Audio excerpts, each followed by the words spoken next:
Bonjour à tous.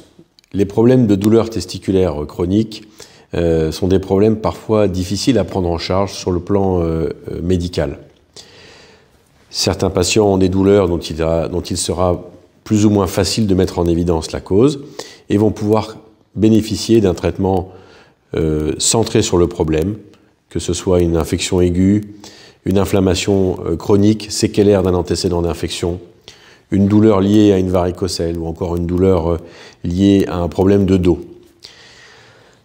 En revanche, chez certains patients, les douleurs peuvent être d'une cause difficile ou voire impossible à mettre en évidence, en tout cas avec les moyens dont on dispose actuellement. Et dans ce cas, ces patients peuvent se retrouver dans une situation très pénible, d'une douleur plus ou moins intense, mais régulière, récidivante ou permanente, et qui va occuper beaucoup de place dans leur esprit et qui va altérer leur qualité de vie. Dans ces cas-là, ces patients vont consulter de façon répétée plusieurs spécialistes et vont se trouver dans une spirale dans laquelle les traitements vont s'enchaîner sans qu'ils aient pour autant un répit.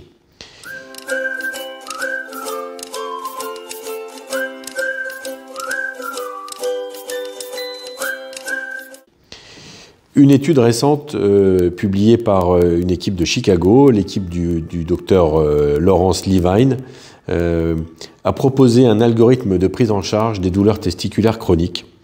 Et il ressort dans cette étude que les patients chez qui la cause ne pouvait pas être identifiée et traitée de façon spécifique et qui avaient pu bénéficier d'un bloc du cordon, c'est-à-dire d'une injection d'anesthésie au niveau du cordon du testicule, là où passent les nerfs et les vaisseaux destinés aux testicules. Lorsque cette injection avait été efficace, c'est-à-dire qu'elle avait diminué d'au moins de moitié leur douleur, eh bien ces patients avaient été opérés dans le but d'une résection des nerfs du testicule. Cette dénervation du cordon testiculaire était donc proposée aux patients qui avaient une douleur testiculaire liée à un problème de testicule, et non pas liée à un autre problème, notamment un problème de dos ou un problème de périnée. Une fois qu'avec ce bloc du cordon, donc avec cette anesthésie locale, on avait pu s'assurer qu'il s'agissait bien d'un problème purement testiculaire et cordonal, les patients ont donc été opérés sous microscope par une petite incision d'environ 12 mm au niveau de la région de l'aine, et ce sous anesthésie générale au cours d'une hospitalisation ambulatoire.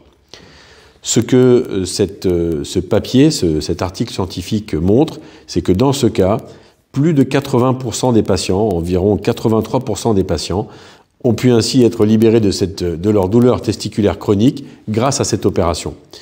Il s'agit donc d'une solution supplémentaire à un problème qui n'est pas gravissime en soi, mais qui complique la vie de beaucoup de patients et parfois de jeunes patients, chez qui les traitements médicamenteux peuvent être insuffisamment efficaces. À bientôt.